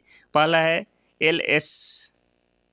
LSSO मूल्य, दूसरा है कार्ल मार्क्स, तीसरा है एडम्स, चौथा इनमें से कोई नहीं। तो इसका सही उत्तर क्या हो जाएगा आपका? ऑप्शन नंबर ए, LSS। यहाँ भी इसको भी एस कर लीजिएगा, ठीक है। LSSO मूल्य के द्वारा जो है संथाल विद्रोह को मुठभेड़ की संज्ञा दिया गया था, ठीक है। चलिए आगे बढ़ते हैं हम लोग क्वेश्चन नंबर 88 की ओर। क्वेश्चन नंबर 88 कहता है कि संथाल विद्रोह का स्वरूप कैसा था? पहला है सामाजिक आधार, दूसरा है सुसंगठित विद्रोह, तीसरा है व्यापक क्षेत्र में फैला था, और चौथा ए और बी दोनों। तो इसका सही उत्तर क्या हो जाएगा? ऑप्शन नंबर डी, ए और बी दोनों। यानी कि सामाजिक आधार और सुसंगठित, ये दोनों प्रकार का था कौन? संथाल विद्रोह का स्वरूप था। इतना याद रखना है। संथाल विद्रोह के अपने सामाजिक आधार थे। इस विद्रोह में संथाल के साथ साथ समाज के सभी वर्गों ने भाग लिया था। इस विद्रोह में स्त्रियों ने भी भाग लिया था, जैसे फूलो और झानो। संथाल विद्रोह एक सुसंगठित विद्रोह भी था, जो उसकी एकजुटता और नेतृत्व से पता चलता था, ठीक है। लेकिन यह जो है एक सीमित क्षेत्र में था। तो ऑप्शन नंबर सी जो है व्यापक क्षेत्र, ये वाला गलत है, यानी कि ये भी सही हो जाएगा। क्वेश्चन नंबर 89 कहता है, किसने कहा अब विदेशी शासन का अंत निकट है तथा ब्रिटिश और उनके समर्थक गंगा के पार लौट जाएंगे और आपस में लड़ के मर जाएंगे? पहला है बिरसा मुंडा, दूसरा है सिद्धू कान्हू, तीसरा है तिलका मांझी, चौथा है गंगा नारायण। तो इसका सही उत्तर हो जाएगा आपका option number B, Sidhu Kanhu के द्वारा यह शब्द कहा गया था, ठीक है। सिद्धू कान्हू ने यह भरी सभा में घोषणा की थी कि ठाकुर जी ने उन्हें निर्देश दिया है कि आज़ादी के लिए अब वो हथियार उठा सकते हैं और अब विदेशी शासन का अंत जो है नज़दीक आ चुका है, ठीक है। चलिए, तो कौन बोला था? सिद्धू कान्हू। क्वेश्चन नंबर 90 कहता है कि किस आंदोलन को मुक्ति आंदोलन की संज्ञा दी जाती है? पहला है संथाल विद्रोह, दूसरा है बिरसा आंदोलन, तीसरा है कोल विद्रोह, चौथा है तिलका आंदोलन। तो इसका सही उत्तर हो जाएगा आपका ऑप्शन नंबर ए, संथाल विद्रोह को जो है मुक्ति आंदोलन की संज्ञा दी गई है। इतना याद रखना है। आगे बढ़ते हैं हम लोग क्वेश्चन नंबर 91 की ओर। क्वेश्चन नंबर 91 कहता है कि संथाल विद्रोह के संबंध में कौन सा कथन सत्य है? पहला है इस विद्रोह को संथाल परगना की प्रथम जनक्रांति माना जाता है, दूसरा संथाल परगना का जिलाधीश एस्ले एडेन था, तीसरा इस विद्रोह में व्यापक नरसंहार होने के कारण इसे खूनी विद्रोह भी कहा जाता है, चौथा ये सभी के सभी कथन सत्य है। तो क्या हो जाएगा आपका? ऑप्शन नंबर डी, सभी के सभी कथन बिल्कुल सत्य है। आगे बढ़ते हैं हम लोग क्वेश्चन नंबर 92 की ओर। क्वेश्चन नंबर 92 कहता है कि सिद्धू कान्हू के पिता का क्या नाम था? पहला है सुगना मुंडा, दूसरा है चुनी मांझी, तीसरा है कोहड़ा भगत, चौथा इनमें से कोई नहीं। तो इसका सही उत्तर क्या हो जाएगा? तो इसका सही उत्तर हो जाएगा आपका ऑप्शन नंबर बी, चुनी मांझी। सिद्धू कान्हू, चांद भैरव और फूलो झानो के पिता का नाम क्या था? तो चुनी मांझी था। क्वेश्चन नंबर 93 कहता है कि हूल दिवस कब मनाया जाता है? पहला है 30 जून, दूसरा है 9 जून और तीसरा है 15 नवंबर, चौथा है 9 अगस्त। तो इसका सही उत्तर हो जाएगा आपका ऑप्शन नंबर ए, 30 जून को, क्योंकि संथाल विद्रोह का शुरुआत ही कब हुआ था? तो आप जानते हैं 30 जून को हुआ था। 30 जून 1855 को हुआ था, ठीक है। भोगनाडीह से, कहाँ से? तो भोगनाडीह से इस आंदोलन की शुरुआत हुई थी। इसीलिए जो है प्रत्येक साल झारखंड में जो है 30 जून को हूल दिवस मनाया जाता है और इस दिन जो है सरकारी अवकाश की व्यवस्था की जाती है। और हूल का मतलब क्या होता है? तो हूल का मतलब संथाली भाषा में क्रांति होता है। 9 जून की बात किया जाए तो इस दिन जो है बिरसा दिवस मनाया जाता है। बिरसा दिवस क्यों? क्योंकि 9 जून 1900 ईस्वी को ही जो है बिरसा मुंडा की मृत्यु रांची के सेंट्रल जेल में हैजा के कारण हो गई थी। इसीलिए जो है इस दिन बिरसा दिवस मनाई जाती है। 15 नवंबर की बात करेंगे तो 15 नवंबर को जो है बिरसा मुंडा का जन्म हुआ था। 15 नवंबर 1875 को वर्तमान खूंटी जिला के उलिहातू गांव में बृहस्पतिवार के दिन बिरसा मुंडा का जन्म हुआ था। और आपको और एक चीज़ याद रखना है कि 15 नवंबर 2000 ईस्वी को हमारा झारखंड जो है अलग राज्य के रूप में अस्तित्व में आता है, बिहार राज्य से जो है अलग होकर, ठीक है। और 9 अगस्त को क्या होता है? तो 9 अगस्त को जो है विश्व आदिवासी दिवस मनाया जाता है। साथ ही 9 अगस्त को जो है नाकासाकी दिवस भी मनाया जाता है, ठीक है। चलिए आगे बढ़ते हैं हम लोग क्वेश्चन नंबर 94 की ओर। और ये जो है आज का आखिरी क्वेश्चन है। क्वेश्चन नंबर 94 कहता है कि अपना देश अपना राज दूर भगाओ विदेशी राज का नारा कब दिया गया था। पहला है हो विद्रोह, दूसरा है कोल विद्रोह, तीसरा है तमाड़ विद्रोह, चौथा है संथाल विद्रोह। तो इसका सही उत्तर हो जाएगा आपका ऑप्शन नंबर डी, संथाल विद्रोह के दौरान दिया गया था। करो या मरो अंग्रेजी हमारी माटी छोड़ो, अपना देश अपना राज, जमींदार महाजन पुलिस और सरकारी कर्मचारियों का नाश, ये सभी के सभी नारा जो है आपके संथाल विद्रोह के दौरान दिए गए थे। कौन कौन नारा? करो या मरो, अंग्रेजों हमारी माटी छोड़ो, अपना देश अपना राज, जमींदार महाजन पुलिस और सरकारी कर्मचारियों का नाश, ये सब के सब नारा आपके संथाल विद्रोह के दौरान दिया गया था। तो जैसे मैंने आप लोगों को बताया था कि एक दिन की क्लास में जो है झारखंड के सभी जनजातीय आंदोलन को शामिल कर पाना मुश्किल ही नहीं नामुमकिन था। तो आज जितना हो सका किए हैं। आज हम लोग 11 जनजातीय आंदोलन के बारे में देखे हैं। कल बाकी जो बच गया है उसको कल देख लेंगे। इस तरह से जो है जो चैप्टर लंबा होगा उसको 2 दिन में देखेंगे, लेकिन जो भी आपके एग्ज़ाम के दृष्टिकोण से बेहद महत्वपूर्ण है उसको तो पूरा देख के ही रहना है। तो आज के क्लास लाने के पीछे जो है आप लोग के लिए काफ़ी मेहनत की है, तो आप लोग जो है लाइक कमेंट शेयर जम के कीजिए और जम के पढ़ाई कीजिए। आज के लिए बस इतना सा ही, कल फिर मिलते हैं, तब तक के लिए थैंक यू, धन्यवाद।